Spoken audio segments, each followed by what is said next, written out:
Actions have trailed the Cyber Security Levy announced by the Central Bank of Nigeria as many Nigerians kick against it, stating that it's a hard time and maybe a really bad time for further levies to be implemented in a country where the average Nigerian is struggling to make ends meet. This forms one of our conversations this morning on Breakfast Central. Good morning. Thank you very much for joining us. I'm Olive Emodi. And I am Osaugi Ogbowan. Yes, the Cyber Security Levy and also allegations of bribery between Nigerian government officials and cryptocurrency CEO, or at least a representative. These are some of the things we're going to be talking about this morning. And of course, maybe also giving you updates on other stories that we followed in the last couple of days. Petrol scarcity not completely gone yet. If you look across Lagos, there are still a few petrol stations, that you might see queues here and there. But of course, these are some of the things, and of course, reactions to other things that have made the headlines. Remember, the newspapers will also be coming your way this morning. You can join the conversation, be a part of course, take advantage, or you can also share your thoughts on some of the stories making headlines across Nigeria this Wednesday morning, amongst other things. Absolutely. I mean, Nigerians have reacted to the levy. It just comes on the heels of several other taxes that Nigerians feel they have to pay. And the video of the president when he was campaigning talking about widening the tax bracket has resurfaced, and everybody was saying, when he kept talking about widening the tax bracket, what did you think he meant? And it's just Nigerians have reacted very differently to it. I worry about the fact that this might, in a way, foster money laundering, because they've brought out the list of the 16 exemptions. And one of the exemptions would be that you can transfer, it doesn't cover salaries, it doesn't cover intra-bank transactions. A number of people will create some certain quote-unquote fraudulent accounts or find a way to pass it through the NGOs, which they've been doing before now. But I think it's going to even be heightened because people are going to look for creative means to move large sums of money without having to pay costs. It's just going to make people more creative. I mean, the government will be able to, I think this is what is mostly lacking, the fact that, like you said, empathy, knowing that this may not be the right time for such, introduction of such levies. I did mention yesterday that it's not new, it has been there, it's only just getting implemented now. And so, yes, people would complain, about the timing, and I think that's majorly the complaint that, a lot of people have had. It's just the wrong timing. Nigerians are dealing with so much, more currently. And so will they make any adjustments? Maybe, maybe not. Unfortunately, we don't seem to have gotten, ourselves, a government that is responsive to the reactions of Nigerians. What they do is they make these changes or take these steps, and regardless of what Nigerians think or how Nigerians complain, they go ahead with it, So you don't expect that there would be a reversal of any policies or reversal of any of the moves that they're making. They would go ahead and and do what they need to do. So of course, those are the little details there of the cybersecurity levy, which are going to be paid by the sender. But bear in mind that, of course, even as a receiver, there's also charges that your account gets to bear. So everybody at this point has something that they're paying, as a sender or as a receiver. There are some exemptions, no doubt, and of course we'll x-ray some of all those exemptions and see how those maybe those even matter in the whole conversation. But for now, this is what is new. Here, of course, in Rivers State, of course, there's a little bit more drama with Governor Sim Fubara, with threats of him, once again getting impeached. Mazino, good morning, and of course, he's going to be bringing us breakfast headlines. How are you today? I'm doing very good. Thank you very much, Sarge. And Olive, how you doing? Good morning. Very well, thank you. Mazino, which of them is the most dramatic story for you? I'm going to give you three options. There's the CBN security levy. There is the drama, like Osage just mentioned, in Rivers State, and the threat of impeachment against Governor Siminalayi Fubara.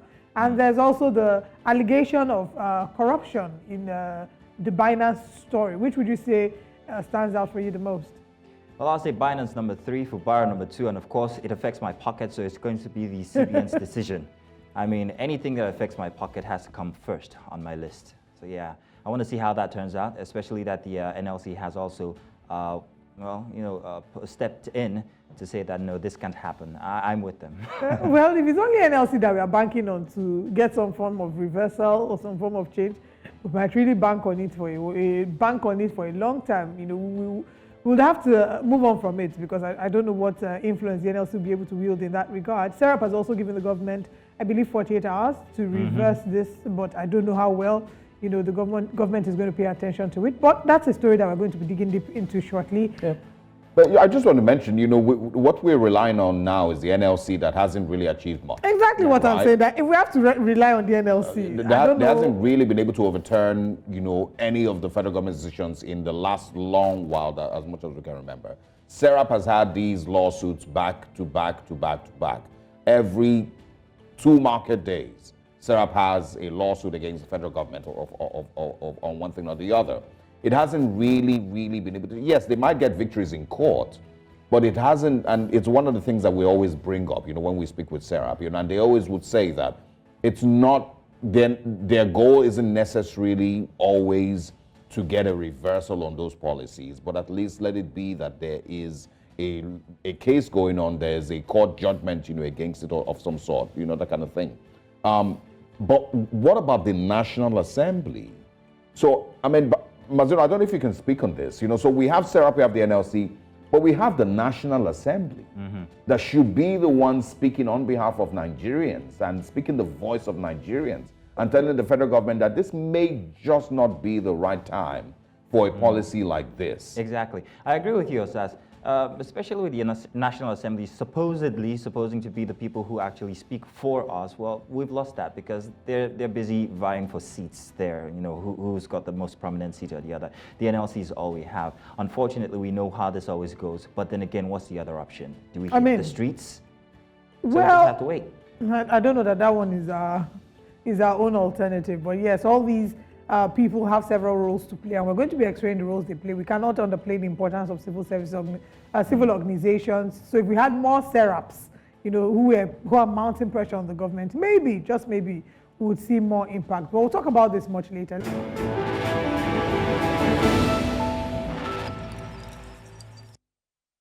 Welcome to News Central Now. My name is Mazino Appeal. We begin the news this hour from Abuja, the nation's capital, where following concerns raised over the whereabouts of the country's presidents, the presidency has announced that President Bola Tinubu and his aides will return from Europe on Wednesday. Special Advisor on Information and Strategy to the President, Bayo Onanuga, announced this in a post on his X handle on Tuesday. On April 22nd, Tinubu left Abuja, the country's capital, for the Netherlands on an official visit. Now, the Nigerian Senate has set up a 7-member ad hoc committee to investigate the circumstances surrounding the delay in the completion of the $18.5 billion Abuja Centenary Economic City project 10 years after commencement.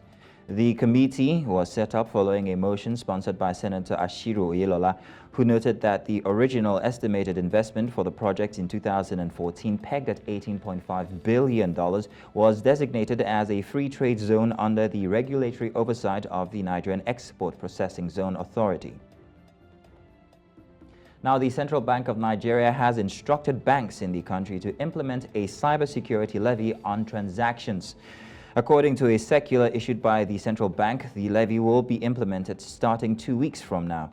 The directive applies to commercial, merchant, non-interest and payment service banks, as well as other financial institutions, mobile money operators, and payment service providers. And also on that, the Central Bank of Nigeria has directed banks to stop charges on cash deposits until September 30, 2024. The Apex Bank disclosed this in a circular dated May 6, 2024, signed by its Director Banking Supervision, Adetona Adedeji. Customers of some of the deposit banks, money banks, raised concerns that the banks have begun collecting processing fees for cash deposits as of May 1st. And still in West Africa, Senegal's President Bassirou Diomaye Faye has called for reforms and efforts to dispel the misunderstandings within ECOWAS during a visit to Abidjan, where he held talks with the Côte d'Ivoire counterpart Alassane Ouattara. In January, Burkina Faso, Niger, and Mali announced their withdrawal from ECOWAS, which they accused of being subservient to France and not giving them enough support in the fight against jihadism. And continuer d'agir dans la solidarité au sein de l'espace CEDEAO, de faire les réformes nécessaires et d'œuvrer à dissiper les incompréhensions qui ne peuvent manquer de survenir. Mais je pense que les ressources sont là, la volonté politique est là, vous l'avez exprimé. et c'est cela qui contribuera au renforcement. Now, residents of Chad's capital, N'Djamena, have reacted to the country's presidential election after the vote, which is aimed at ending 3 years of military rule. Some opponents of junta leader Mahatma Idris Deby have dismissed the election, saying it was fixed. The election results are expected on May 21st, with a possible second round on June 22nd. بعد وانينا قنا ما عندها اي مشاكل يا اخي انت قبل عديل وخلاص قاعدين جاهزين ان شاء الله جو شالوا القماقم كله ودوم وخلاص سوا هسه قاعد نرجع ان شاء الله النتيجه بس انينا بقى عندنا ما عندنا مشاكل انا مرض جاي في البيت.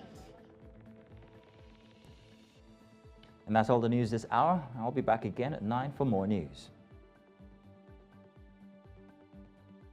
Thank you very much, Mazino. And we would, of course, have you join us again at 9 a.m. Let's now share let's delve into our top stories this morning.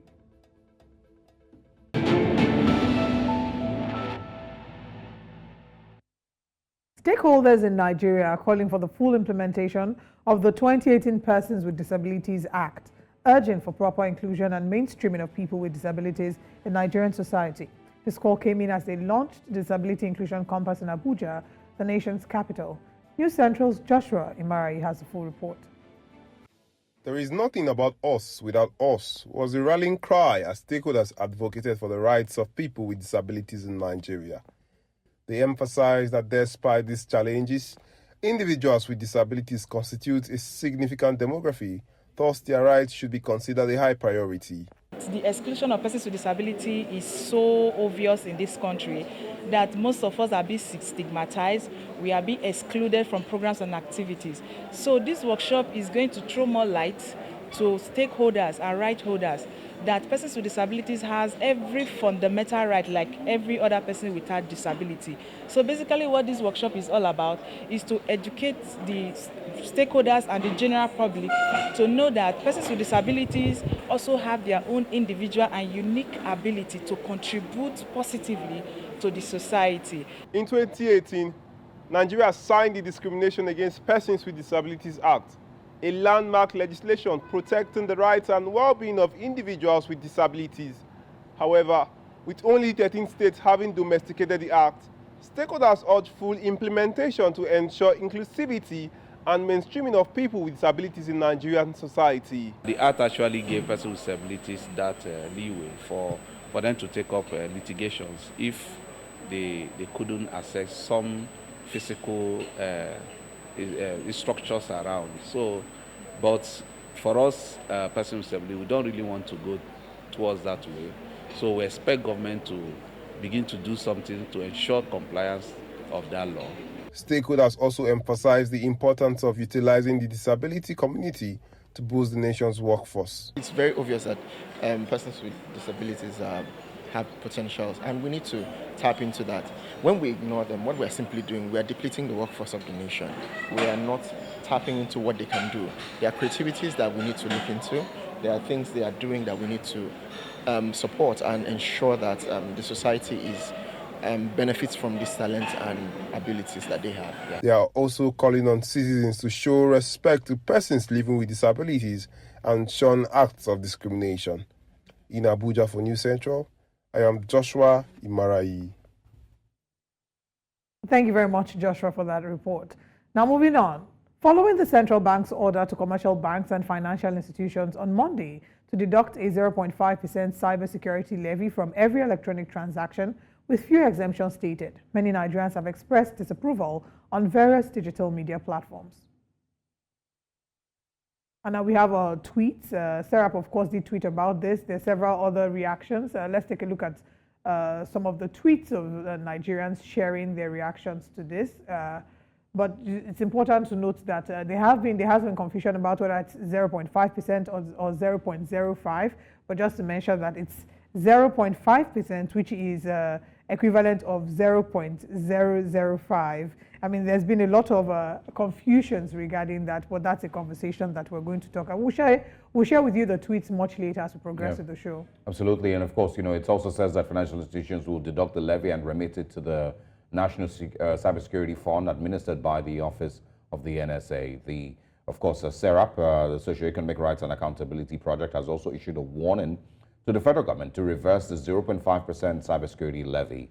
The CBN, in its memo, has stated a number of exemptions to the levy, as well as a reason and procedure for the deduction. We're joined this morning by financial analyst Kalu Adja to discuss the implications and intricacies of the new cybersecurity levy. Good morning, and thanks for joining us. How you doing, guys? Good morning. All right. I mean, the current administration, when they came in, a lot of people had already had this narrative about, increasing IGR as one of the, their modes of operation. So, maybe many people aren't necessarily shocked about this, but let's start with, where you think this is coming from. Do you think that this is part of the whole idea, the fixation on IGR and ways to raise money for the country? Yeah, well, overall, if you look at Nigeria's tax to GDP, it's very, very low. So we have to get taxes up. I think the issue is how and when we're doing it. Right now, we're in the midst of a stagflation, which is high inflation, high unemployment. Wages are stagnant. You see NLC going on the streets for higher wages, and nothing seems to be increasing the welfare of the workers, but we're getting taxes every day. So I don't think it's necessarily the type of tax Nigerians are worried about, but the fact that their cost of living in Nigeria is just going up, really.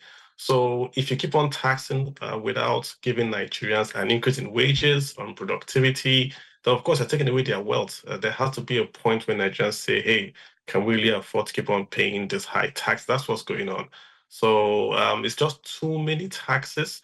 We need to be IGR. We knew that taxes have to go up, but I think it's coming too fast, too soon. I think in the last 1 year, I can count off the top of my head about 5 new taxes either that have increased or been introduced. So that seems a bit much, yeah. All right. Let's now take the conversation to the exemptions. Of course, after the public outcry yesterday when the announcement was made, the CBN did announce that there have been 16 list exemptions. We'll come to talk about what these exemptions are. But would you say that this, in a way, exonerates Nigerians from multi-taxation? Is this a good enough response to this? And do you worry about, or do you have concerns about how this might in some way promote some form of money laundering? Yeah, well, the exemptions, if you look at them, it's like if you're transferring money to yourself in a bank or towards yourself on the bank, that's the major exemption. So the idea being that if I create an account in all the banks in Nigeria, I don't pay this tax. So it's a bit funny because the main cost for Nigerians is food. So food is about 57% of the household budget in Nigeria. That is not exempted. It's also a regressive tax, so everyone pays the same. Dangote pays the same, I pay the same, you pay the same, irrespective of the income. So the exclusions are not really people-centered. It's just an exclusion.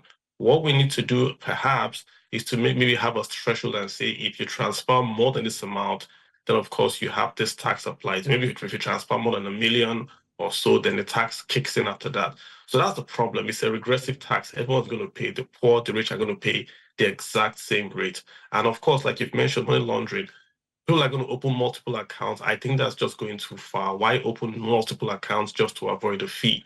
But my real fear is that tomorrow, next year, they're going to increase the taxes.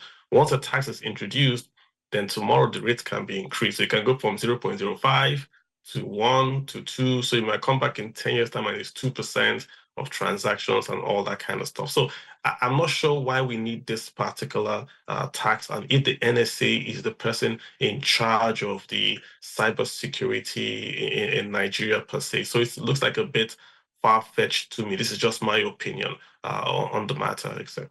Yeah, I mean, but what would you, I mean, if their response is that, yes, they need some level of funding for, cybersecurity research, and the likes, and the NSC, of course, has that in one act here or there, in the Cyber Security Act. And of course, the country needs money. How else are we going to make money to run the country? How would you respond to that? If that's what their defense is, and of course, how does this affect Nigeria's economic outlook generally? Well, tax to GDP is very, very low. So that reflects the lack of the ability of the federal government and the state governments to collect taxes. What they're doing now is going to the banks and then using the banks as tax collection agencies. So we've got the electronic transfer fee from the banks. We now have this NSA from the banks. We have stamp duty also from the banks. So they're going to the banks and saying, banks collect monies for us. But overall, tax collection in Nigeria is still very, very low when compared to GDP. So if you want to raise revenues, then focus on tax collection, the normal tax collection on revenues, on incomes, on activities in the economy. So they've abandoned that push and they've come to the banks to overtax, in my opinion, the Nigerians that use banking services. Again, this drives away Nigerians away from the banks. It leads to a fall in financial inclusion. So if you want money, tax people. But this is just lots of taxes now on just the banking sector. And it's going to have a negative consequence down the line. Now, if we start to look at these exemptions, I'm just going to run through a few of them very quickly. We have the exemption, loan disbursement and repayments, salary payments, intra-account transfers, which is where the opening multiple accounts comes up, intra-bank transfers between customers of the same bank. We go further down to 14 non-profit and charitable organizations. There's 16 different categories. With the current system that we run with our banking sector, do you think that we currently have the diligence, our banks have the diligence to be able to pay attention to know which fund is for salary, which fund is for this, such that they're not taxing a transaction that is under the exemption list? So with the level, or with the experience you've seen in Nigeria, with the way we run things, do we have the level of attention to detail that would ensure that we don't tax the wrong transactions? Well, it's going to be how they code the systems. For instance, if you say salary and you code it 001, you could tell your system, any transaction coded 001, don't apply this tax. It's possible, like I said, but who pays salaries? The employers. So employers would get the tax relief because they are the ones paying salaries. What about me? So that means if I get a salary, my employer gets the relief. But if I then spend, I then pay that tax. If I buy Uber or I buy food, then I pay the tax. So you see that most of the exemptions are going to go to the employers or to the larger transfers of funds. If I pay my loans, how many Nigerians do loans from a bank? Less than 5% of Nigerians have gotten a loan from a commercial bank. That's the numbers that we have. So the list of that you're showing right now, it doesn't really affect the quote unquote common man, right? We are going to pay a regressive tax. So if you're poorer, you're going to pay the exact same rate as an ED in a bank is going to pay. That's the point. So there's no, should we say, progressive nature of these taxes. Everyone's going to pay the 0.5 versus 0.05. Everyone pays the same, irrespective of your income level. That's really the main problem. These exemptions are not really going to affect the guys that are really going to pay this if they earn less than the folks that earn more. And that's where I think they missed it. Yeah. So your major challenge is, first of all, the timing, and of course, the fact that Nigerians currently are overstretched, and then also the fact that, you don't agree that the CBN should be the one, being sent to, source funds for the country, basically to tax Nigerians and figure out where else we can get money for the country. But I also want, your response, because I see your social media interactions a lot. So I want your response to, or your thoughts on where we currently are with the Naira exchanging for 1,400. We seemed, or we thought that we were winning, with the exchange rate. It was getting close to 1,000 Naira. Everyone celebrated for one market day, and then, the next, we're heading back to 1,004. What are your projections? Do you think it's heading back to 1,008 again? Do you think we'll be able to, manage it where it currently is? Is Yemi Cardoso, finally able to understand what needs to be done? Well, look at it this way. The Naira is a derivative of crude oil. That means that if Nigeria pumps more crude oil and exports more crude oil, the Naira gains value. So the exchange rate is the result of the exam. And what's the exam? Exports, net exports. The Naira is weak today because crude oil exports from Nigeria have not kept pace with the budget, with OPEC. That's what's going on.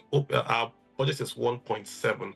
OPEC is 1.5. We're currently doing about 1.2, 1.3 with the fall in the Trans-Nigerian pipeline. As long as we don't have oil output increasing, the Naira cannot gain value because we don't have the dollar inflows coming in to support the Naira. Remittances now are the ones that are keeping Nigeria afloat, and of course, loans, foreign portfolio investment loans. But the cheapest, long-term, most stable form of FX input to Nigeria is going to be crude oil exports.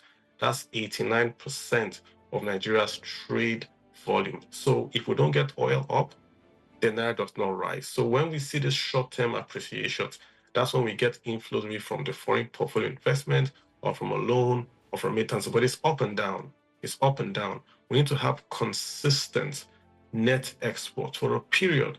Then the speculators, the users of dollars can say, wow, Nigeria's getting inflow. There's no point to bet against the naira. Then they fall off that speculative trend. But as long as it is right now, if demand is more than supply, of course, naira is going to keep on weakening and dollar is going to keep on gaining strength. Don't forget, the US has not reduced rates.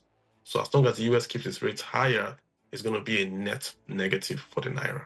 And what this would then translate to is that the naira, of course, keeps getting weaker, price of goods and services keep getting higher, and the average Nigerian is not able to afford it. So let's come to the average Nigerian and how all of this affects the everyday business person who's trying to make ends meet. If the central bank does not reverse this policy, what would it translate to? You've mentioned opening multiple accounts, and there have been those who have thought that the NGOs will now be used as an opportunity to quote-unquote launder money because they are within the exemption list. But how would this translate to the everyday Nigerian person who's trying to make ends meet? In all honesty, I don't think the average Nigerian guy is going to open up more accounts to avoid this fee. They're going to absorb this cost. So it's going to see this cost is going to be inflationary. So this is just going to be one of those costs like VAT, which I can't avoid and I'm going to have to pay it. So if I then want to get more money, I can see if I can pass that cost across to you. And that, of course, then makes the cost of doing business in Nigeria go up. It's a bit, the fee is a bit too small to try to avoid it, but it's a bit too large to try to ignore it. That's just where we find ourselves with that. So I don't think you're going to see people doing NGOs or multiple accounts. They will just say it, but it's going to be a cost we have to absorb. The real effect is the fall in consumption. Every time you pay this fee, you have less money to consume. The big problem in Nigeria is a lack of consumption. There's no money to consume. No one can buy things. If we don't buy things, there are no jobs created. The economy does not expand. So the more you tax Nigerians, the more you are taking away disposable income from the families to spend and consume. And that lack of consumption is a huge problem in Nigeria today. So all these taxes, the mobile fee, the digital money fee, the sugar tax, all they do is take away cash from the households. So it affects the economy negatively because the consumers cannot spend. Without the consumers spending, you don't have the private sector creating jobs. So net to the economy, more taxes does not lead to that economic growth that we're looking for. All right. All right. And another thing also would be then, I'd like to find out what your thoughts are regarding, we're starting to see, a number of foreign companies closing up shop. The most recent announcement, of course, being Microsoft. And how you think that this would impact our economy and how you think this would impact spending capabilities, because of course there have been projections as to the number of job losses that will be encountered as a result of this. Yeah, that's a huge negative for us right there, that we have brand names, Glaxo, Sanofi, now Microsoft closing shop, right? I pulled up the Kenyan newspaper, and in Kenya, they are saying Microsoft is closing in Nigeria, but in Kenya, Microsoft is not closing. So you see, we're in competition. So what a foreigner would look at is, why is Microsoft leaving Nigeria and staying in Kenya? So they asked that question of us. Kenya looks like it's more, should we say, business friendly than Nigeria. So we then lose more. It's a vicious circle. But it's a very, very bad thing that we have all these companies leaving, and we've got to address it. There's something making them to leave, and what that thing is the cost of doing business in Nigeria. It's simply too high. We've got to face it head on, have a meeting. What cost can we bring down? Give these guys a tax break. There's something called the Laffer curve. The more you tax, the less income you get. The more you tax, the less income you get. It sounds counterintuitive, but when you overtax people, capital is mobile, it goes away. I'm not saying Microsoft is going to up taxes, but we've got to improve what we offer as Nigeria to these multinationals to attract them and to retain them in Nigeria. We have to do that as priority number one. These guys are leaving, those are jobs and enterprise leaving Nigeria as well. So not a good one.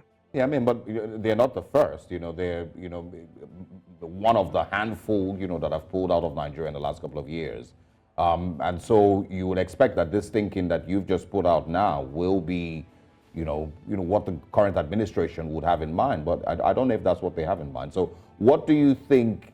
Their policies. I mean, when they have their internal meetings and they see these companies moving out of Nigeria, do you think it bothers them? And what do you think their policies are that maybe have led to some of these companies realizing that Nigeria may just not be the place for them? We're a very, very expensive place to do business. The airports in Lagos and Abuja are the most expensive in Africa to land a plane. If you have a helicopter, $300 is being proposed to just land a helicopter. Food is 40% inflation. Normal inflation in Nigeria is 33%. Interest rates very, very high. There's insecurity. Major index is up. So the fundamentals don't look good for Nigeria. The attributes we have, the cheap labor we have, we're not using it to our advantage, right? It's safe. It's not safe to go on the roads in Nigeria because of the banditry. So you have a lot of things, headwinds, if you're a multinational in Nigeria. And what Nigeria has not done is to sell the good story that we have, right? We've got to come back and say, listen, we have the potentials of cheap power. We're not one of the few nations in the world that have not signed the minimum tax. So if you come to Nigeria, for instance, we can say we can give you zero taxes if you come to Nigeria. Of course, I haven't signed up to that minimum tax that the whole world has signed. So we've got to sell the story. Like you've mentioned, when they go for the meetings, what is the situation? People are leaving. How can we bring them back? Reduce taxes. If you come to Nigeria, you're not going to pay a tax. We're going to give you the right to maybe pump gas. If you can pump the gas out of the ground, you can use it, quote unquote, for free. You've got to give incentives so investors come to Nigeria and stay in Nigeria. We are competing with Africa, with the rest of the world for business. Even the US is looking for FDI. So we can't say we're a big nation and then don't attract investors. We've got to go out and attract and retain. Yeah, but the thing is, I mean, that should be the thinking, and if you look across the president's media page, for example, on X, there are a lot of these claims of attracting foreign investment. He's just landed from the Netherlands, of course, and Saudi Arabia in the last couple of days where he's been visiting. And of course, having these discussions, attracting foreign investment. They claim $250 million is coming in from here, $100 million investments coming in here, this and that. So will that be enough to justify their seeming lack of interest when a Microsoft decides to pull out? If they say that, well, Mr. President, is having these bilateral meetings and he is, bringing these companies to invest in the country. Not really. Companies don't invest because the president goes and talks to them. If you notice how companies work, they have a board, they have a research department, they have heads of department, even a CEO. It's usually a very, very long process that has happened before the president is advised, I want to invest in your country. The point I'm making is this: if a Dutch company decides to invest in Nigeria, that decision was taken a year or two ago, then you then know about it today because now it's now going to be implemented. So to flying around the world looking for investors is actually a wrong way, because you're not going to bump into a guy in an elevator and say, hey, come to Nigeria. And they say, yeah, sure, we'll come to Nigeria. You've got to, in Nigeria, do your policies and do your marketing. They will see it offshore and then they will come and try it out. And if it works, they come. So like what Rwanda is doing, make the cost of business low, make the ease and productivity of doing this in your country up. The investors will come. You don't go look for them, right? They come because they want to make money, and they want to make money by paying lower costs and selling to a large market. So we have that attribute of a large market if the market can spend. So focus on reducing costs in Nigeria. If you do that, the foreigners will come. You don't have to go look for them, right? The largest FDI we had in Nigeria was about 2011 or so. We're at 8.8 billion FDI. So if we look at the travels of the president then in 2011 and the travels of the president today, you can ask yourself, do foreign travels bring in FDI? The answer is no. You've simply got to make your country investable and investments come in. That there is a long process for FDIs. It does not happen because you fly to a conference. That's when it is announced. But when it starts, you're not aware because it starts in their strategy room. So make your country good, and then the folks will come and invest. And from where you stand so far, do we have the necessary quote-unquote publicity to attract foreign investors? Have we told, have we made the country look good so far? That's one part of the question. When you answer, then I'll ask you the next part. We have not. It's evident that if just Google Nigeria, what are the keywords that come to you? That just tells you the idea. We used to advertise on CNN and all that kind of stuff. We used to host international media here. But now we don't have that brand name that we can say this is what Nigeria is known for. So we've really gone down the mark. We used to be the largest economy in Africa. That used to be our calling card. Now we're no longer the largest economy in Africa. So we have not attracted investment. Cost of business is still high, and the perception in Nigeria has not improved positively. All right. I think my final question to you would be your assessment of this current administration. I want to believe that so far, I mean, we haven't told the story yet that we should tell about Nigeria to attract foreign investors. What the current administration has said is that we should tighten our seatbelts and just endure for a little longer. Things will get better. Experts did project that things will pick up by Q3, some say Q4. So do you think that with the way we're running things right now, that all the policies that have been implemented by the current administration would aid some form of economic recovery by the end of 2024, by Q3, Q4? Or does it look like right now it's just all set for doom? I don't think, look at it this way. When they came in, they had some very bold policies on fuel subsidy and the Naira exchange policy. Very bold. If they had stuck with that, we would have reaped the benefits today. But we've gone back to pay subsidies, even the fuel, even the dollar policy. We tried to strengthen the Naira artificially a few weeks ago. So it's like we've gone back on those policies. We've not been bold. We've not been fast enough. That's the problem. And the optics have not changed. They say one thing, but they do another thing. They say tighten your seatbelts, then we hear of 2 presidential jets breaking down because they are flying abroad. I haven't seen any optics that if people can say, wow, my president is doing this, so I'm going to copy my president. Listen, in Argentina, their president is flying commercial. It doesn't save money, it's a gimmick, but perception matters. When people see the president saving costs, it translates down the down circle. National Assembly is importing SUVs, right? Because they say they cannot cut a penny from their budgets. So the perception, the optics, the Nigerians believe that the government is not working for them. Costs keep on going up, and then you have that malaise with the fundamentals of the economy, which are not very strong. That's what's going on. You need a positive story. The administration needs success. They need to get something that they've done very well and sell it and then go from there. Right now, it's difficult to point to a place where they can say, on this, we have solved this problem, we have fixed it, and on this, we're going to build the rest of our economic agenda. For now, it seems that we're grouping and the optics don't look good at all. They need to move faster with more direction. They've got to focus on human capital issues, not capital projects that are large and the people can't feed. Focus squarely on human development issues. People have got to eat before they can drive a car on a good road. All right. Hello, Aja. It's a pleasure speaking with you. Thank you for stopping by. And of course, looking forward to more conversations. We'll see how Nigeria's economy goes in the next couple of weeks or months. Thanks for your time. My pleasure. All right. Now, of course, conversations continue this morning. In February of this year, the federal government announced that it had suspected that $26 billion had been illegally moved out of the country in 2023 through the largest cryptocurrency exchange, Binance. This estimate was provided by the country's central bank governor, who highlighted concerns about lost tax revenue from unregistered crypto activity. In a recent report from the New York Times, it disclosed that the Nigerian government requested a sum of $150 million in cryptocurrency to be paid to it within 48 hours from the crypto company. This request, according to Binance compliance officer Tigran Gambrian, the New York Times and 5 other people familiar with the matter, was understood to be a bribe. The incident occurred when Mr. Tigran and his Binance colleagues met with Nigerian legislators who accused the company of tax violations and threatened to arrest its employees.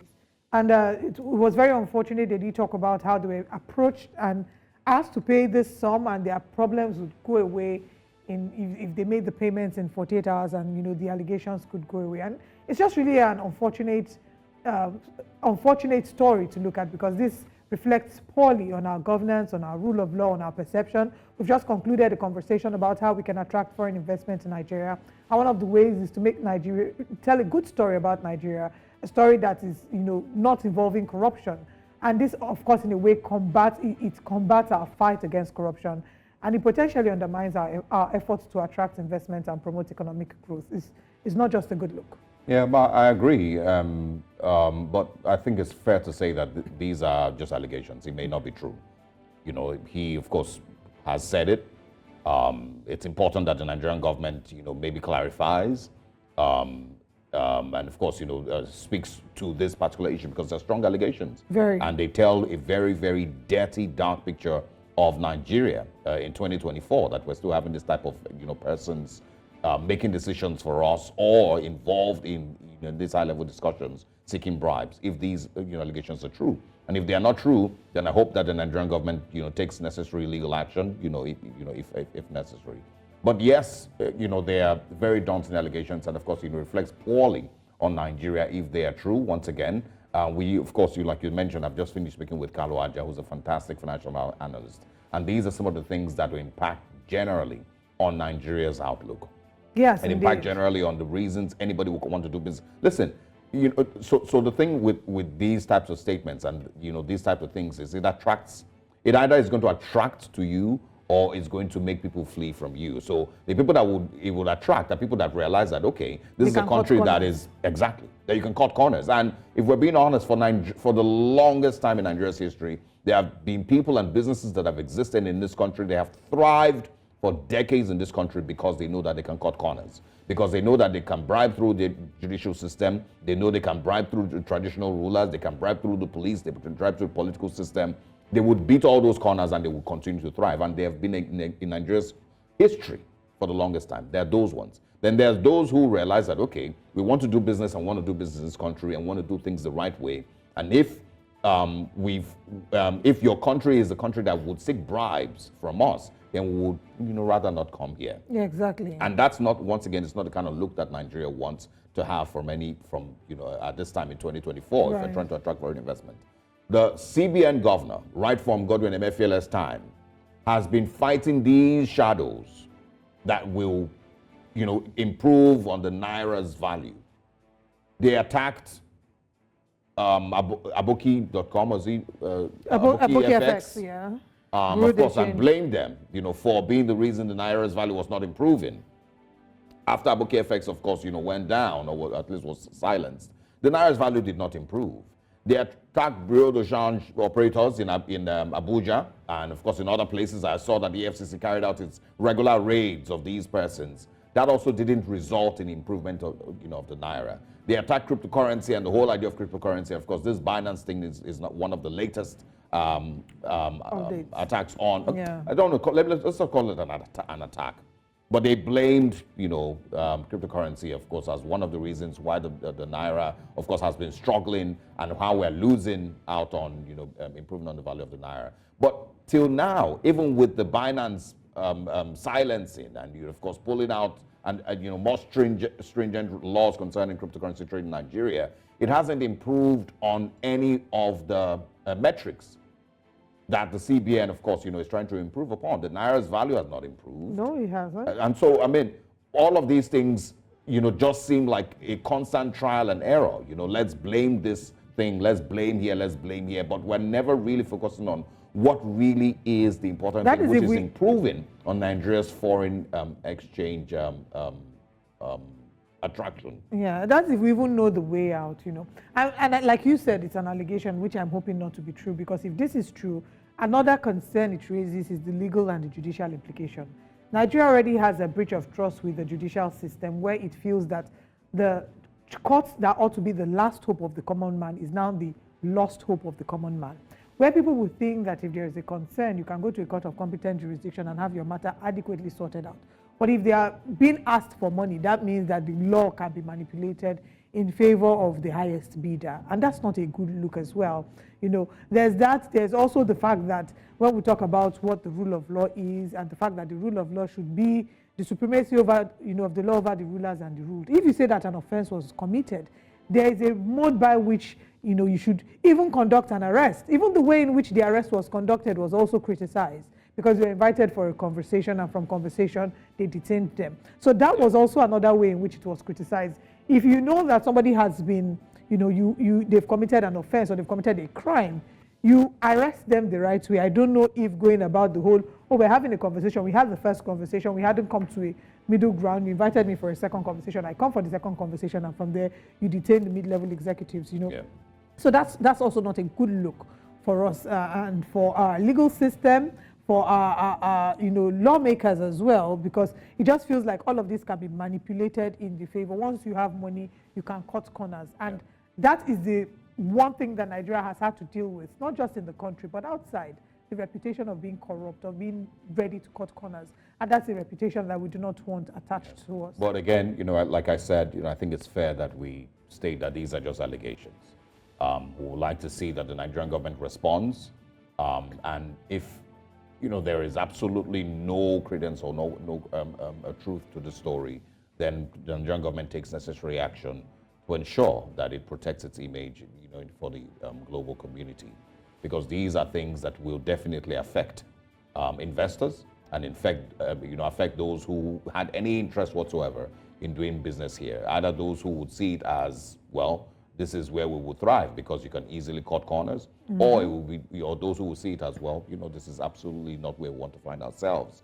If our mid-level executives can randomly just be arrested without any actual charge, and then of course bribes would be sought right after. So we'll see how the Nigerian government addresses this in the next couple of days, and see if there's going to be any further developments. And of course, unfortunately, this was on Bloomberg now, or the New York Times, one of them. New York Times. No, the New York Times. Yeah. Right? So it's on international media already, which doesn't go well for Nigeria at all. That's not to say that Binance on its own has, is completely exonerated from all of this, because we do know that Binance had its own issues in America, right? So there's a number of investigations that will be carried out. But if we say that we can prove categorically that they are the cause of our economic problems, prove that they are the cause of the economic problems, let them go through due process, let them face the law if they have to. We can, so I'm all for separating issues. Yes. Whatever Binance has done in any other country, in Brazil, in Costa Rica, in London, wherever, those are totally different issues from, what we're talking about now. Whatever it also did here, the Nigerian government is still, of course, the one to prove that they actually assisted with removing, or was it fraudulent dealings of $26 billion. That's all for the Nigerian government to prove. So if you have all of those facts and those details and you are charging them with these financial crimes, go ahead and do all of that. Nobody's going to stop you from doing that. But the allegations that you sought bribes from these executives of Binance, that's now a different issue entirely that also should be dealt with, because it does affect Nigeria's global image, regardless of what the look is for Binance. If you say that they are a crooked cryptocurrency company that has been, that's a different issue entirely. And I don't believe in painting a character bad because you are trying to exonerate yourself. It doesn't in any way exonerate you from the accusations that, that's really just shaming them, with whatever it is that you can shame them with. It doesn't exonerate the Nigerian government. But they need to fix the economy. After, having all these allegations against Binance, because part of the blames against Binance would be the Naira depreciation, accusing it for fixing exchange rates prices on its platforms. So we're hoping that when they sort out their issues with Binance, the economy will be back to what it should be, what is expected. Not expected. And that's why I gave the history that in the last couple of years, right from Gordon MFLA, we've had similar incidents. We've had similar times when we've blamed cryptocurrency, we've blamed Aboki FX, we've blamed the BDC operators. Yeah. There's a time, there was even a news story, I think if you Google it, you'll see it, where they were clearing trees on a particular road in the FCT because they wanted to chase those BDC operators away from there because they blamed them for price speculation and whatnot, as the reason behind the Naira's fall. But till now, we still haven't seen any significant improvement in the value of the Naira because we still aren't attracting any proper foreign direct investment. We still have not been able to improve on Nigeria's oil exploration and OPEC figures. We're still, I think Outrage mentioned 1.2 million barrels or so, maybe even less. And that should be embarrassing for Nigeria, that in the last 10 years, we've not been able to hit maybe 2 million barrels of oil a day. We're still hovering around the 800,000 to 1 million here and there. And it's not because the Nigerian government doesn't know what must be done if we want to improve on our oil oil production. Yeah. They know what must be done. I'm sure that they do. If I do, I'm sure that they do. But it's whether they will go ahead and do it, I don't know. But anyway, those are different conversations, and we'll, of course, refineries will be up and running before the end of the year. Oh, good luck. We, of course, would x-ray these things with proper experts as the days pass.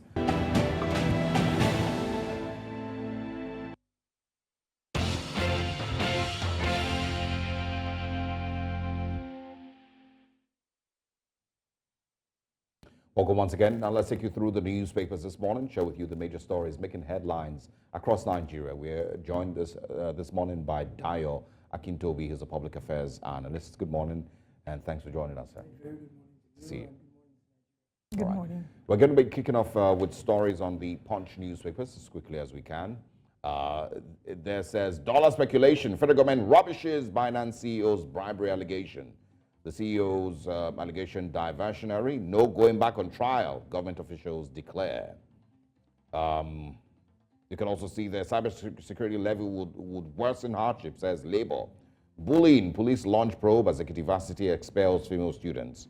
And at the top of your screen, the federal government woos global investors for 17 oil blocks.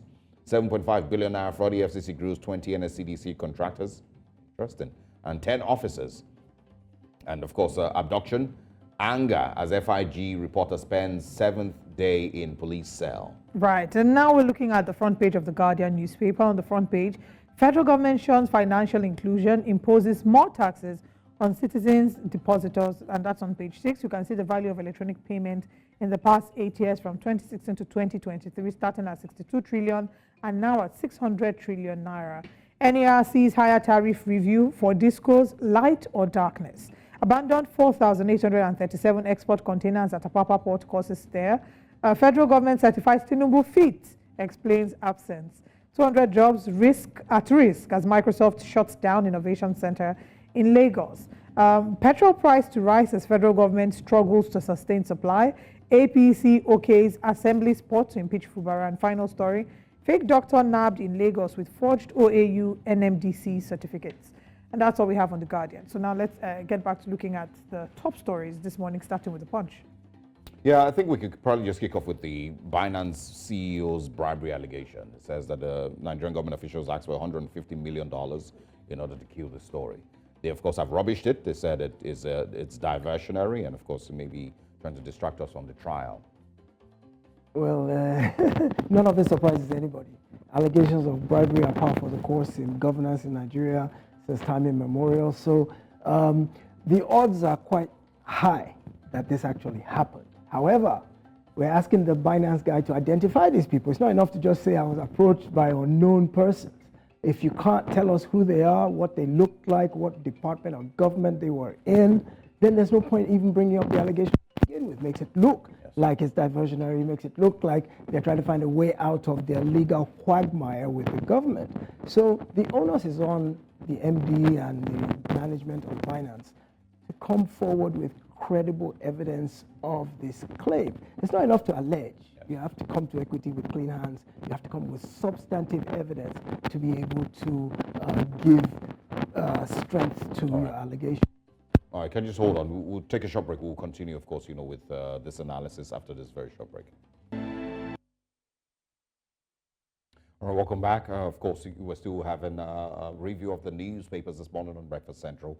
And of course, we had initially started on the Punch newspapers, the Binance allegations, that were thrown out by the CEO. We, of course, have Mr. Akintobi here joining us to share his thoughts on these ones. Like you said, if he is accusing, he should come with proof. Yes. Well, the one thing we do know, though, is that the allegations didn't go away. Matter of fact, they got worse for Binance. So that lends some measure of credence to the fact that, well, they didn't pay a bribe, because obviously if they did pay a bribe, then the matter would probably have died a slow, natural, quiet death. Now, the issue is whether the request for a bribe was actually made. And as I said, knowing our antecedents and the way we've operated in this country for many years, the odds are quite strong that somebody did make this demand, somebody quite high up in government. This is par for the course. It's the way we've always done things. That doesn't make it right. And well, I guess the Binance people figured that if they whistle blow, that the government might go a bit easier on them in terms of their legal entanglement, but it's actually gotten worse for them than better. So I would like to know who made the offer, if it was a credible offer, and see those people brought to book. Remember that President Tinubu, and this might probably be what actually gave the Binance person the impetus and the encouragement to do it. When President Tinubu was, I think, at one of the outings internationally, he said, and at that time it was ridiculed, but he did say, if anyone ever asks you for a bribe, come and tell me, and I promise you I'll take it up. So that might have been the encouragement for the Binance guys that, well, this president seems serious about corruption. He's put his reputation on the line internationally by saying that he won't tolerate any bribe asking or bribe giving, and here we are. Okay, pretty interesting. Maybe also on the, there's a story about a journalist who was, I don't know if you've seen that story. Okay, if you can quickly speak on that before we move to the other newspaper. It says on the Punch here, you know, the FIJ reporter spent 7th day in police cell. I don't know if he has been charged with anything, but as we discuss Press Freedom Day and the International Day of Journalism and all of that, Nigeria seems to be doing the opposite.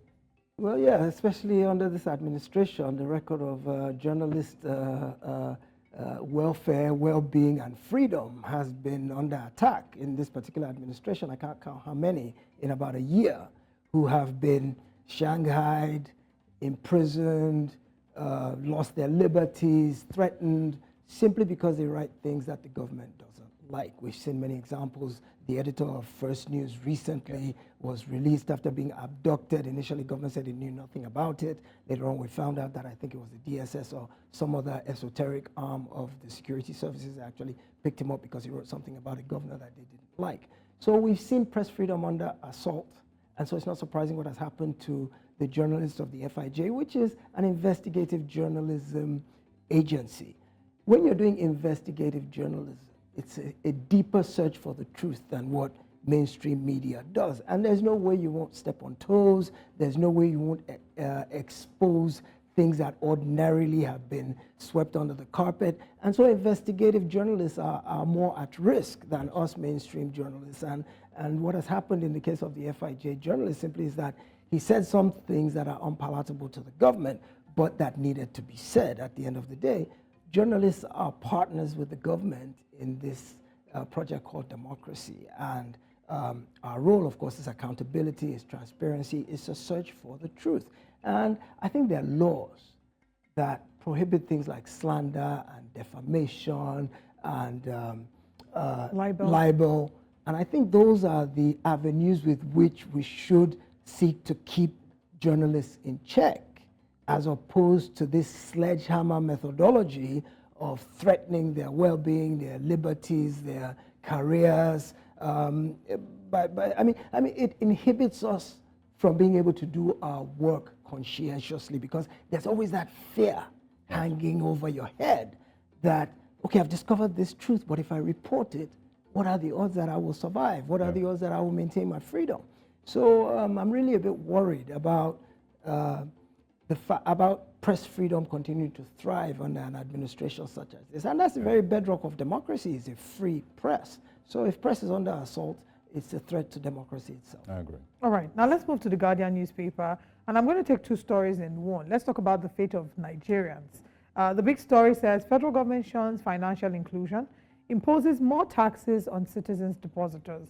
I want you to handle the story vis-a-vis the petrol price to rise as federal government struggles to sustain supply. What is the fate of the average Nigerian?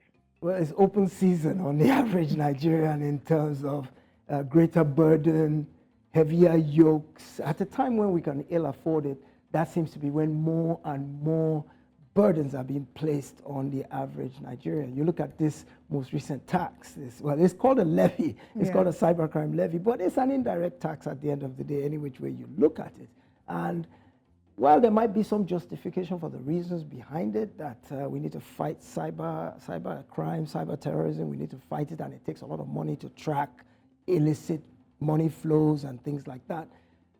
Whether it is appropriate for it to be the average bank using Nigerian who now pays this money at a time when we're going through the greatest cost of living crisis in decades. This is the worst Nigerians have had it in decades. Since this administration came in on May 29, and we had that double whammy of removal of fuel subsidy and devaluation of the naira. Well, at that time it was called floating the parallel market with the official rate, but what it ended up being substantively was a devaluation of the naira. That double whammy caused inflation to spiral out of control in such a way that the money we have in our bank accounts is almost worthless now. I mean, food inflation is about 40%, general inflation is about 33%. That's the highest in recent memory, and it makes it very tough to be a Nigerian at this point in time. So the question you may ask is, or the government or the Nigerian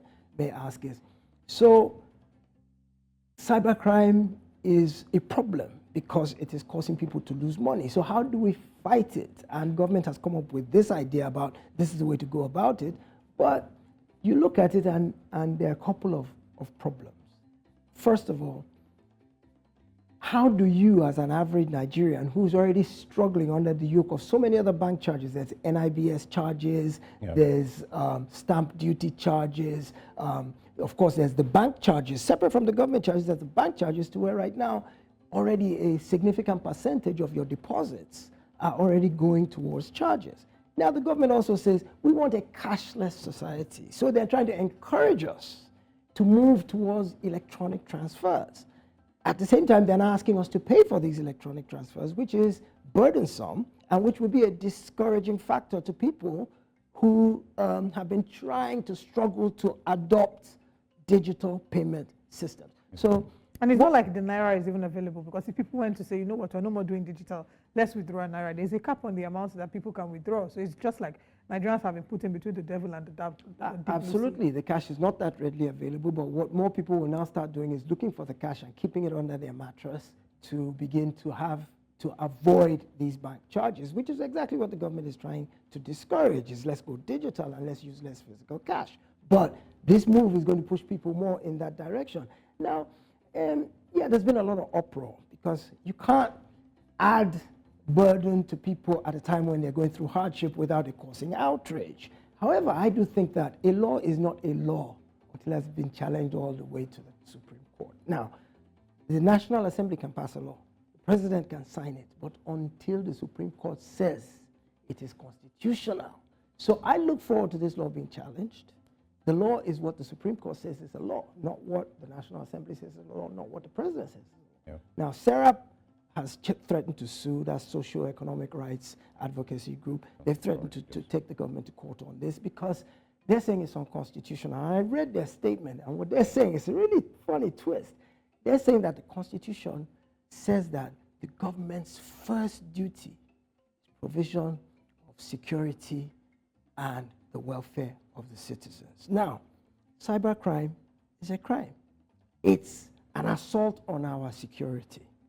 So this is a responsibility of government to fight and counter, the same way that government uses police to protect life and property, government uses the army to defend our territorial integrity. So it shouldn't be a responsibility moved to the citizens? Absolutely not. Otherwise, then what stops them from in the future saying that we should pay for police protection and we should pay for the army? There might be a police levy at some point, you know, police protection. Some Nigerians already pay the police levy at checkpoints. Absolutely. Anyway, we're really, really strained with time this morning. Dayo Akintobi, always interested in hearing your perspectives on these issues. Thanks for stopping by. My pleasure always. All right. Stay with us. We, of course, will take a very short break. When we come back, we're moving back into our top stories this morning on Breakfast Central.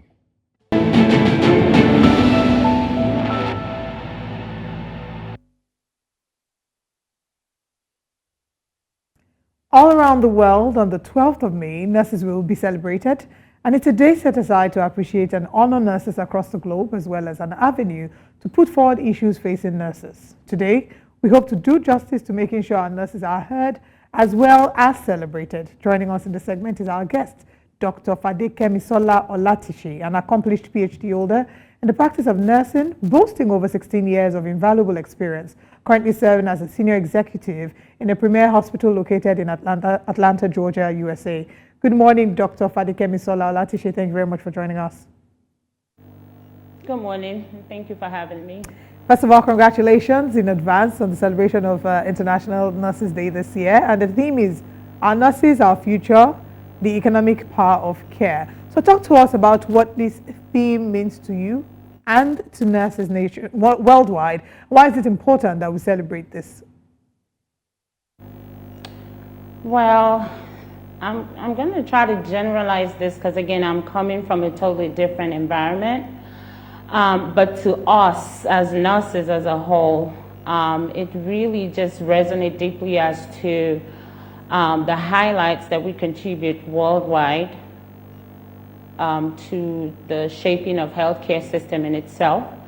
And also just a remembrance that nurses are really the cornerstone of nursing, of healthcare system as a whole. All right. I mean, first of all, that's a general perspective, and I'm glad that you shared that with us. Let's talk about the Nursing and Midwifery Council of Nigeria that recently announced that Nigerian nurses and midwives must have a minimum of 2 years of post-qualification work experience before their certificates can be verified by foreign nursing boards and councils. Now, what this implies is that nurses cannot practice abroad until after 2 years of work experience in Nigeria. And we've seen that in the most recent times, a lot of people actually go to school to study nursing for the sole reason of their desire to, relocate, because the pay seems to be very juicy abroad. So what are your thoughts on this policy and how to implement the practice of nursing for nurses in Nigeria? So I think the first question is, why was this restriction placed in the first place? If it's placed for, I'll say if it's placed to enhance practice and for the nurses to gain experience, I believe is a good call. And that's because even in the United States, we do have something we call the nursing internship, which means as a new grad, you graduate, even before you sit for your boards, you can actually work in a hospital under the shadow of a registered nurse who is more experienced, which means you are gaining experience while you're learning and sitting for your boards. That takes about 6 months to a year, which is what we call the internship. So if it's for the right reasons, I do believe it's a good call. Now, if it's for the reason that I would easily call out, which is, yes, we're all going for greener pasture, then I do think on that end, it would probably properly prepare them for the world out there. But the truth is, I would go back to the saying that the grass is greener on the other side. On my own terms, I say the grass is greener where you water it. And that's because as nurses, new grads, experienced nurses, we need to be nurtured, we need to be trained, we need to really be enhanced and impacted. That way we are better providers rather than just, zooming off into another system that we know nothing about. So again, if it's for the right call, I do believe it's a great way to properly prepare the nurses to making sure that, they're practicing safety and they're bringing patients first into patient care and just being holistic in general. All right. Still in that, conversation, the registrar of the Nursing and Midwifery Council of Nigeria, and MCN, has stated, of course, that 42,000 nurses have left the country in the last 3 years, which obviously contributes to the brain drain. So tell us, a little bit more about Nigerian nurses fleeing in droves. What are their experiences like outside Nigeria? Because we're talking about, countries that they probably never even imagined. It's not just the UK or the US or Canada. They're going to any country that is available for them to practice nursing. So Share your thoughts with us on, the reality of the Nigerian nurse in Nigeria and the need, that they see in moving abroad to practice nursing. Is the experience better over there? I know you just mentioned the grass is greener where you water it, but is the experience better over there? And, would you advise that more Nigerian nurses stay home? So the truth is, when it comes to practice, the scope of practice of nursing is totally different in Nigeria compared to the United States, or even, well, I'm not going to speak for another country. I will speak just for the US where I'm from. So the scope of practice is totally different. So I think the first thing that needs to happen is the Board of Nursing in Nigeria really needs to look into proper training, reinforcement, and actually impacting these nurses to do more. So what I have realized just by visiting Nigeria, visiting the hospitals and having to educate, I have noticed that nurses are more of, we're monitoring, we're providing medication or injection. Of course, on the ICU level is a little bit different. I do think that needs to be more than just that. As nurses in the US, you do have a lot of authority, and that's because you have your license as well as the doctor has the licenses. So if I'm fighting for something, if I'm advocating for a patient, I'm actually advocating based on the training that I have received. So I think the first thing they need to look into is actually updating the scope of practice for nurses.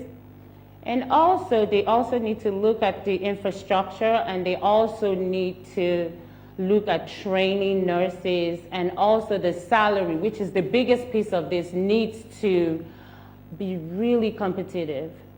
I think a lot of the time people would flee or move out of Nigeria just because of how they feel nurses are being paid out there, how they're being appreciated. I do feel in Nigeria nurses are underappreciated, underpaid, undervalued.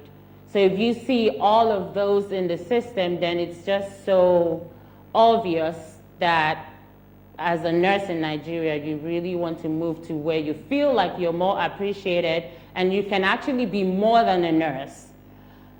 Well, if we're looking at the reality of what they have to go through, right, the medical space or the medical industry, if you permit me to call it that, hasn't been the most lucrative in Nigeria. They spend so much of their time and energy studying and, putting their lives at risk to be able to earn a living here. And like you've mentioned, they're not getting adequate remuneration for all the effort that they're putting into trying to save lives. So would you really blame them if they're deciding to go abroad to look for greener pastures? I'd like to ask that you give us a picture of what it's like in terms of salaries and the welfare package in Nigeria versus, using the US as an example. How much more different is it to practice here and to practice over there? What are some of the benefits that they have there that we don't have, that we need to implement here? So if I'm just going to use one word, is day and night. And I'll be honest to say that, again, they are underpaid, undervalued, underappreciated. When it comes to, a nurse in the United States could easily earn 6 figures, even as a 2-year experienced nurse. That is not the case in Nigeria. So that definitely needs to change. And I do believe they need to be empowered more, again, to be more than just, I don't want to say just a nurse. They need to be empowered to be more than a nurse. And the reason why I'm saying that is, take for instance myself, when I started as a nurse, I'll say 10, 12 years into nursing, it was easy for me to explore other options, which is more like going to earn my master's degree. And with that, you're able to be board certified, work alongside with a doctor, choose a specialty. For instance, I'm a family nurse practitioner, which means I sat for the boards, got certified within 4 years. That's another 4 years. and then I'm able to prescribe, I'm able to diagnose. But of course, when it comes to specialty, I know when to refer to the specialty doctors.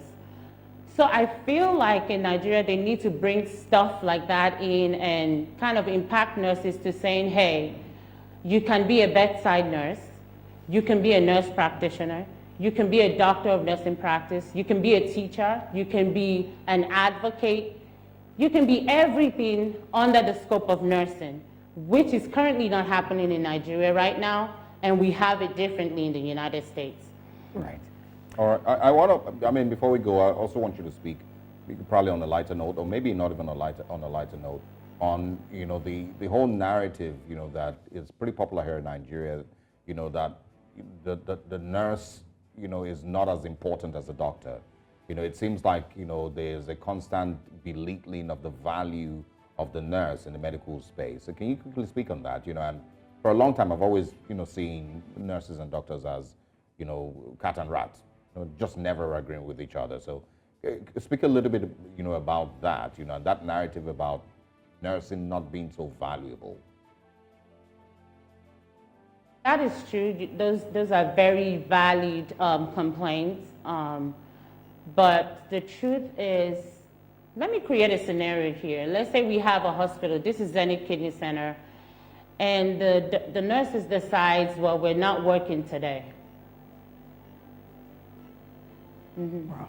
So who's going to give the direct care, the hands-on care, the IV starting, the medication administration, the charting, the advocacy where you have to assess and figure out what's going on with your patient and actually bring the attention of the doctor into it?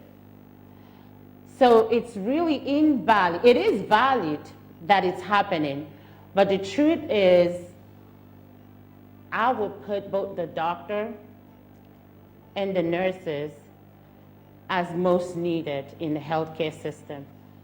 Now, people might see it differently, but when it comes to the function of the nurse, it's a holistic. You do it all. You do it all from admitting the patient.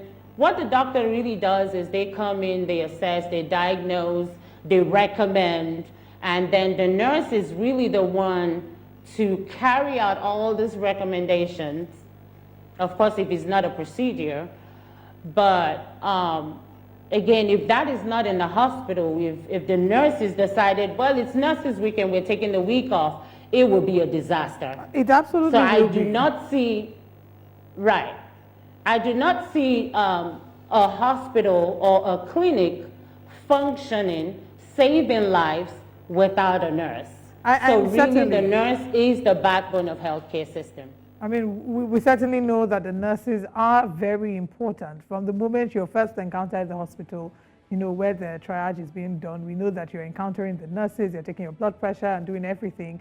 So yes, the nurses are very, very important, and we join in the celebration of the nurses on the 12th. We'll celebrate you again on the 12th. But thank you so much, Dr. Fadikemisola Olatishi, for joining us on the show. And we wish you all the best with practicing. And we hope that, one day very soon you'll come back here and practice with us here in Nigeria and maybe sort of impact the nursing sector, nursing industry much better. Thank you so much for being with us. And thank you so much for having me. And I hope that we can actually impact the system to actually get to that level. We look forward to that. Thanks for your time. All right, and now still on Breakfast Central, it's time for us to bring you Which Way Nigeria, where we have thought-provoking monologues and questions that would leave you asking, which way Nigeria?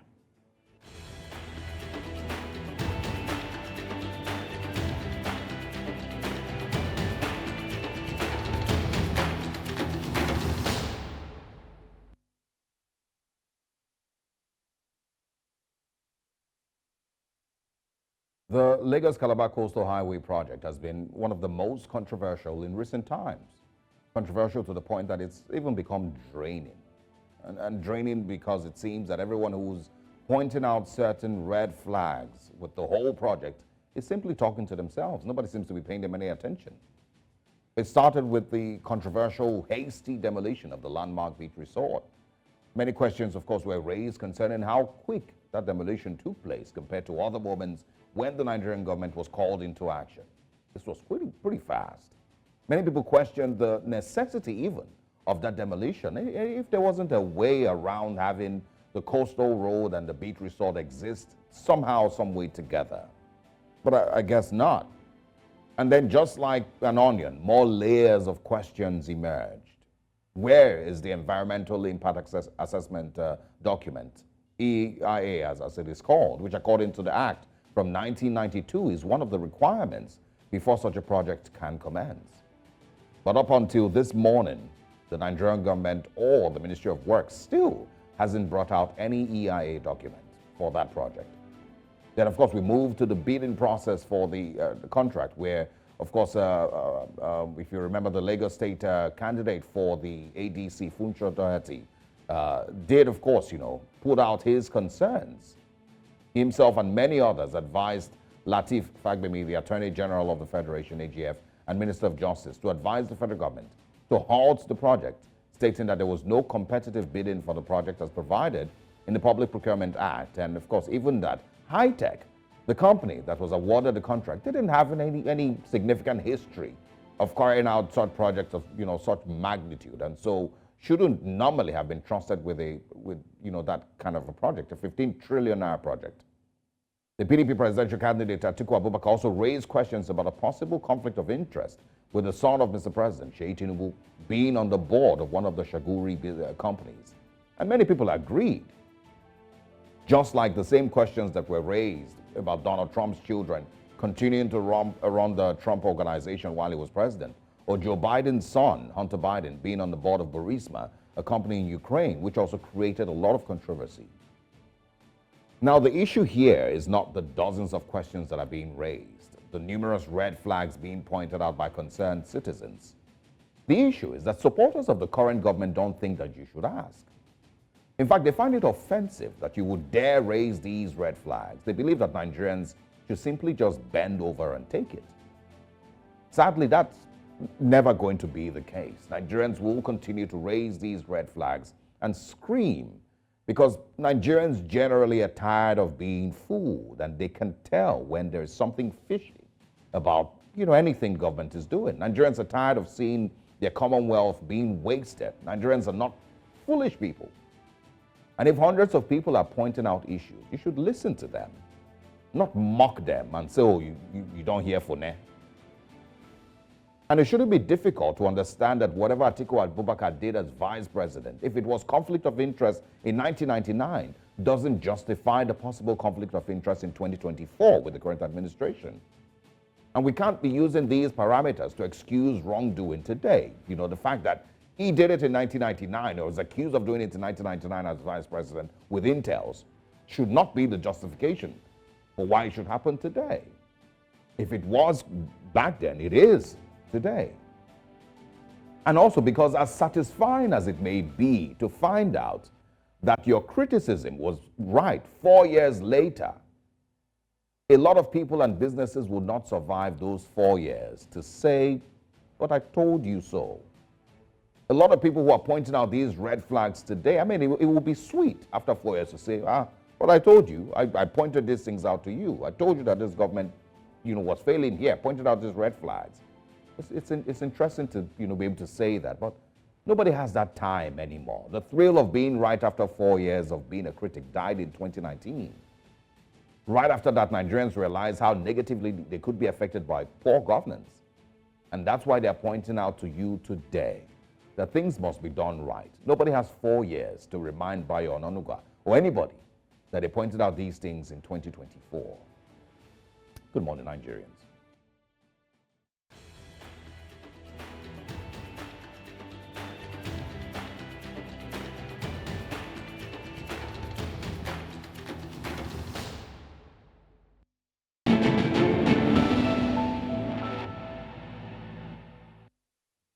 The All Progressive Congress APC state chapter in Rivers State has urged the 27 state House of Assembly members who support the Federal Capital Territory Minister Nyesom Wike to start the impeachment process of Governor Sim Fubara right away. In a press briefing on Tuesday, the APC Caretaker Committee Chairman Tony Okocha revealed this information and claimed that the governor has persisted in showing disdain for President Bola Tinubu by not implementing all 8 points of the peace agreement that was reached in Abuja regarding the state's political crisis, to which he signed. The governor complained that the State House of Assembly, led by Speaker Martin Amewule, was operating against his administration and didn't exist, threatening to dissolve the House members as state legislators if he so desired. The APC has now called for Governor Fubara to be impeached. This morning, we're joined by someone for joining us from River State. He's Chibike Ikenga, the Publicity Secretary, River State APC Caretaker Committee. Good morning. Thank you very much for joining us, Mr. Ikenga. Would you say that the All Progressives Congress is in support of the forward movement of River State by its actions? Good morning to you, and then good morning to viewers as well. River State APC is doing the proper job to call the attention of the government to its failures.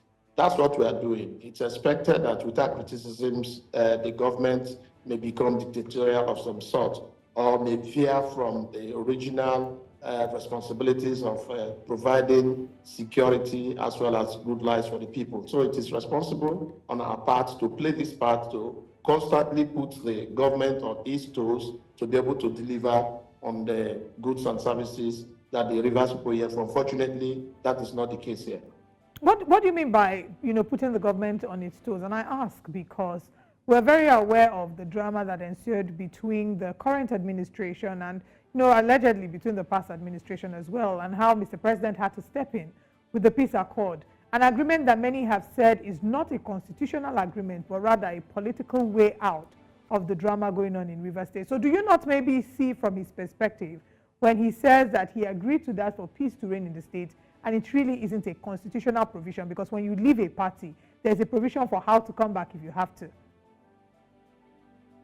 Okay, quickly, the state assembly members haven't left the party properly. The constitutional provision is that there must be crisis in your party for you to move to another party, particularly when it becomes very difficult for you to transact your businesses within the party where your mandate was sought before the crisis. So it was on the basis of that the House of Assembly members left the party. However, there have been intractable crises in the PDP, whether at the national up to the state levels. I can tell you, you remember that the national chairman of the PDP was removed from office.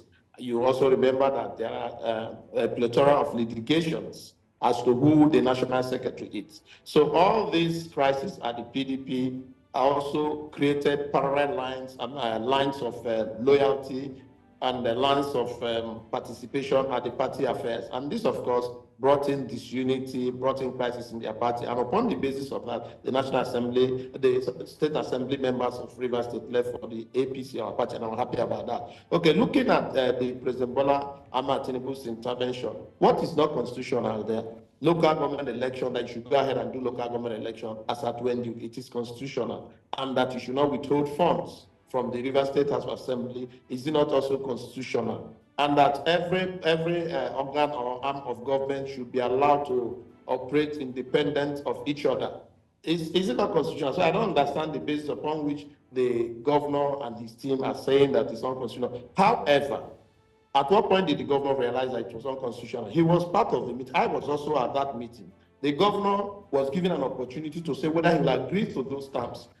And the governor agreed and signed, appended the signature to it, and only to turn around to begin to castigate the processes and the items on it. That's smacks of irresponsibility on the part of a leader who was a signatory to a position and then decided afterwards to come to kick against it. That's not state manly.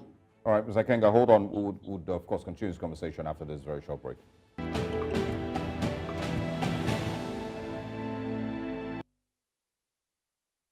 All right, welcome back. We're still having conversations about the ongoing drama in River State, and this morning we're joined by the Publicity Secretary, River State APC, Chibike Ikenga. Welcome back. Welcome again, Mr. Ikenga.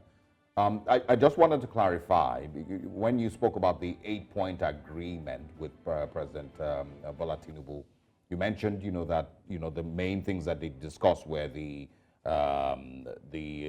local governments, I believe, or at least, the release of funds in River State. I think you mentioned something about local government, but just to clarify, the 8-point agreements or resolutions, it says that all matters instituted by the courts, by the warring parties should be withdrawn immediately. All parties, especially Wike's camp, that all impeachment proceedings against the governor should be dropped immediately.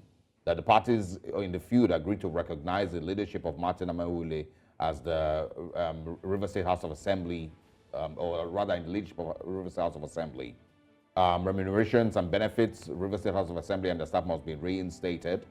River State House of Assembly shall choose where they want to sit and collect their legislative business, amongst other things. So I'm just pointing these things out so that we clarify that there are certain aspects of these things that normally should let the law take its course, not require the intervention of anybody to set a peace agreement. And if there is, for example, and I'll probably even give you this one, if, for example, the River State House of Assembly was demolished unlawfully, a crime has been committed somehow, some way. It's not dependent on anybody's peace agreement whether that crime should be punished or if anybody should be impeached for that crime. And it's pretty much the same thing, that if people abandon the party that brought them into the River State House of Assembly, the law clearly states what should happen next. And a peace agreement should not be enough to then jeopardize or to abandon what the law and the Constitution says about when a move like that happens. Are we on the same page here? So the whole idea of a peace agreement in the first place, as much as everybody wants to respect the authority of Mr. President, but it also it shouldn't then disregard what the Constitution says and what the law says in situations like that. The whole picture generally also of what's going on in River State, none of it has shown that any of the people in question here, any of the characters that are part of this whole crisis, is really concerned about the growth of the people of River State. And I would like that you correct me if I am wrong, that none of these things have shown that any of the interested parties is really concerned about River State itself. It's about their political alignments and the leanings here and there that they have. Who is loyal to Nyesom Wike and who is not loyal to Nyesom Wike? Who wants the political structure in River State to continue and, and those who do not want it to continue? So help us clarify. Okay, thank you. Quickly, what is the role of the Assembly? The Assembly's role is to check the excesses of the executive. The Assembly's role is to collaborate with the executive, churning out laws for the good governance of River State. And the River State House of Assembly had been doing so. Assuming without considering that the River State House of Assembly, the last River State House of Assembly, were on the same path on all issues with the executive, on all issues, even issues, I believe that they ought to have taken another route or another route, and they didn't do so. But today they have risen to their responsibilities and are now doing things that are in line with the interests of Rivers people, in line with the development, in line with accountability, transparency, and good governance. That's what we want. And the House of Assembly is doing so. And then on the part of the governor, the box stops on his table. The governor is not interested in peace. However it comes, whoever initiates it, he's not interested. Because there are simple things that the governor ordinarily would have done. If you check his rhetoric, look at the way the governor talks. The governor does not need to talk so carelessly, so arrogantly. If you listen to him the last statement where he declared that the assembly is non-existent, it's most appalling, it's most disheartening for a governor, the chief executive of a state, to begin to come down to the level of being so petty, talking about how he's been paying school fees for members of the assembly, how he's been feeding them, they'll be eating in his house and all that. That is childish. And I feel that because he's not interested in peace in Rivers State, he's interested in petty politics more than peace and good governance. And then the House of Assembly has raised issues of transparency and accountability. And these are things that have to do with the protection of Rivers people and the interests of the Rivers people. And that's what the Rivers House of Assembly is doing. And when they raise these issues, instead of the governor and his what issues as raised by the Assembly. We're out of time, but just clarify what issues. What are the issues that they have that might necessitate an impeachment process?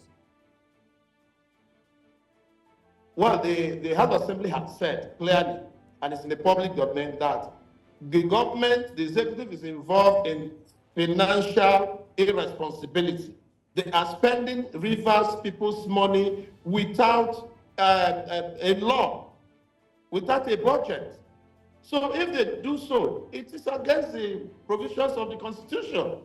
This is one of them. And then the governor's responsibility in the state is that the governor has become more of an ethno leader.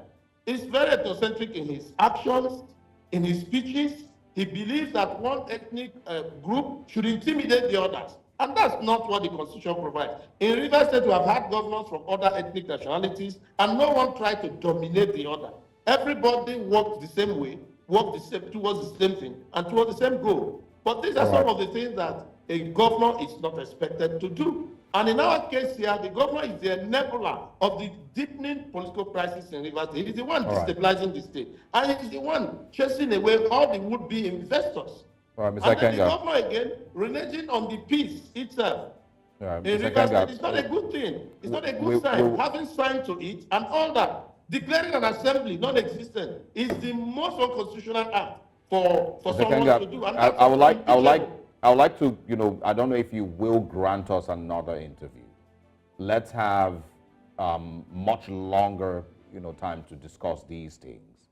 Our producers will reach out to you, so please, if you will, grant us another interview this week, if possible. Let's have a much longer time to break these things down. Okay, I'm ready. Thank you. Thank you very much. Thanks for stopping by, and of course, we wish you and the people of River State all the best. All right. Time for us to say goodbye. Thank you very much for joining us on Wednesday morning's Breakfast Central. Very interesting discussions across Nigeria, but we would like to expand on these things further as the week passes. Thanks for joining us. I am Osaogi Ogbawa. And I am Olive MOD. See you tomorrow.